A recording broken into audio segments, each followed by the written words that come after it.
Slurpty-derp my G's. I wanted to give a little practical tip today. Nice and short and sweet. Apologies that I haven't done a video for a while, but I thought these days I would rather wait until I've got like something that I think is like really useful to share, and only share stuff then. Because yeah, you guys just, you've got to spend more time in the door than watching tutorials, so I don't want to give you like loads and loads of tutorials that are just like mediocre. So this one is really helpful, and I came up with this idea for a little video while I was teaching my student Prem.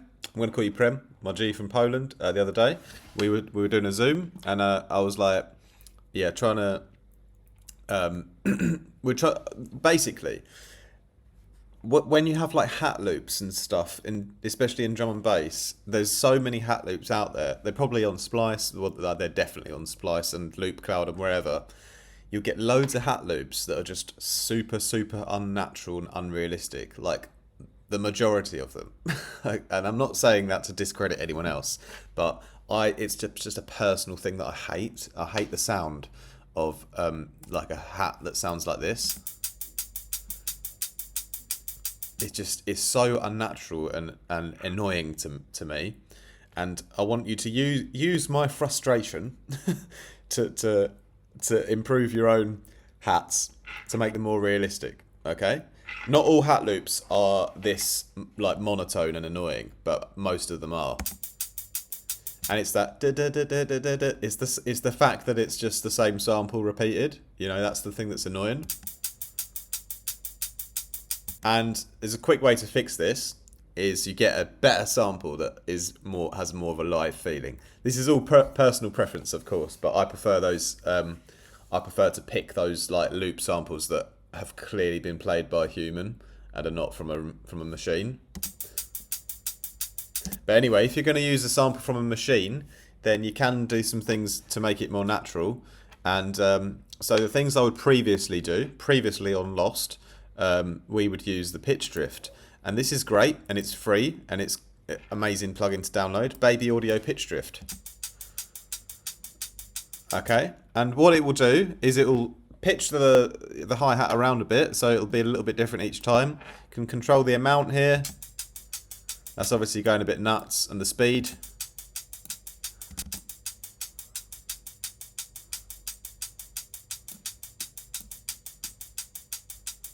Something like that would be a nice setting, I think.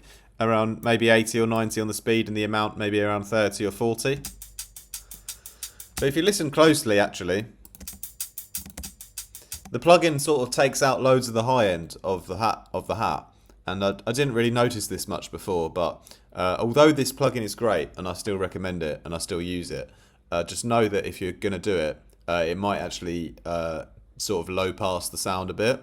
So if it's something that needs a lot of high end, like your hi-hats, maybe it's not the best option, unless you're okay with taking some of the high end out. So just be careful when you're using that one. And I've recommended that to a lot of people, and so I need to just tell you guys that it does take out some high end if you pay attention. So just bear in mind that when you're using it. The other thing you could use, and these are the Melder Production. These are all free, pretty much all free plugins. The Melder Production Flanger, that could have been an idea. Go on the tape mode up here, put a bit of tape flanging on. But again, it sounds like, yeah, it can sound a little bit cheap. So I would only use it about 14% in the mix, maybe. And don't worry, I found the best plugin at the end here, and I'll share in a moment, which I've literally just stumbled across a minute ago. But that does help it, that does help. It keeps the high end in, but and it creates a little pitch variation in the hat. It's mainly the pitch variation that's going to help it, But the pitch drift baby audio sounds a bit better, although it takes the high end out. It still sounds a bit more of an interesting pitch movement to me. Anyway, there's a third option that something I'll do, which is the Formant filter from Kilohertz, and you have to move it around yourself and program in the automation. So I've programmed in some movement here. So of course you know what a Formant filter sort of does. You know, it puts this vowel kind of EQ shape into the sound, and then moves that around, and so obviously that changes the tone and the harmonic of the whole hat loop. Gives it a bit of a vocal kind of aspect and feeling, which can be cool. This is a bit more of a creative and experimental way to add more realism into the hat loop, but as I say realism, more interest. It's a bit it's a little bit unrealistic in a sense, but it's definitely taking it away from that repetitiveness though that it had before. So that's a cool way that you could add some spark into the loop. Okay, but that's not my favourite way. And my favourite way, which I've saved to the end, is this one, which is again free, the Melder Production M Vibrato, which is wonderful. So here, if I really turn it up, I can turn up the depth and set my kind of speed for the vibrato that I want. So maybe I wanted it a bit slower.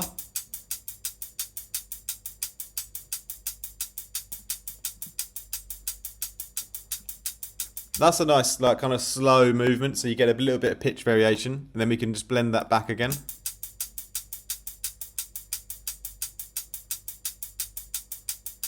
That's really nice there, about 30 or 40%, nice slow one. You barely notice it, but if I turn the plugin off, I've lost that unnatural repetitiveness, and I've basically made an adjustment which is subtle enough to keep the original sound like quite intact, but just give it that slight bit of pitch variation that it needs to make it less annoying. Yeah, so that's probably my best solution for that kind of when you're using those kind of hat loops that are a little bit too robot. The tremolo here as well. That's gonna as well with the pitch, it'll do a bit of a volume shaping as well, so you could use that a really small amount, and that'll program a little bit of volume automation life into the loop as well. So that's also great that you can do that there. And this kind of thing doesn't apply just for hi-hats, can apply for any sound in your track, and that's why I thought I'd feature a little I just made a really basic little saw wave kind of background high-end pad atmosphere layer in Vital. Just one note held down, and again, obviously that could be quite boring and annoying in a song, you know, because it doesn't really have anything going on. And so again, on that, you could use like the M vibrato on a sound like that in your background. That this can really elevate your background layers quite nicely to give them some vibrato too.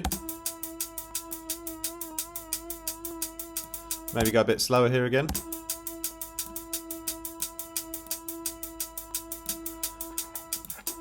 Okay, nice and subtle, don't really notice it too much, but it gives a little bit of extra life there. And one more bonus thing, if you want to just take a sound like that and just completely transform it into something different and new and more interesting, you could use, for example, the Melder ring modulator here. And this is going to create a much more tense sound effect. And playing with the frequency here,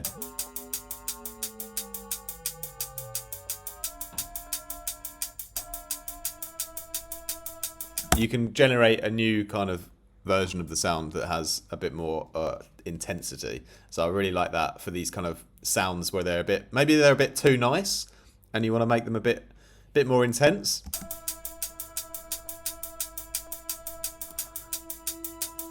And of course, if you're doing like a build up, you could, for example, automate the depth to come on. That could be a great way to bring a bit of intensity into the pad or the riser as you're going towards your drop.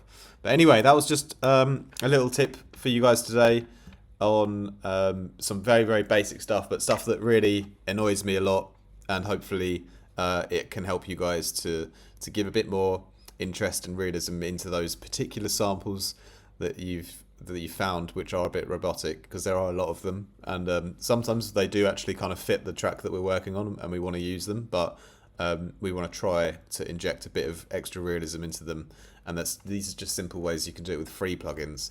You could go into the sample and like tweak one hat here around and pitch it yourself, but if you want to save time, use one of these like free plugins on one of these loops or one of these channels in your track to add a bit of pitch interest, and then it's going to make the whole mix sound a lot more natural, in my opinion. So thank you very much for watching, my G's.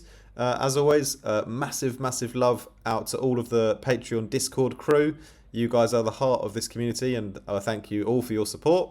Those of you who are not on there, if you want to join, there's always a few spots there to come and join our community. We have group classes about once every month. We have feedback streams once every month, and daily chats, some off-topic random nonsense, and also people are sharing tracks and really helping each other in there. And yeah, a couple of guys from the label in there as well. We're going to have a new track on the label this coming Friday, and that'll be posted here on the YouTube channel as well. I can't wait to upload that song. It's a banger.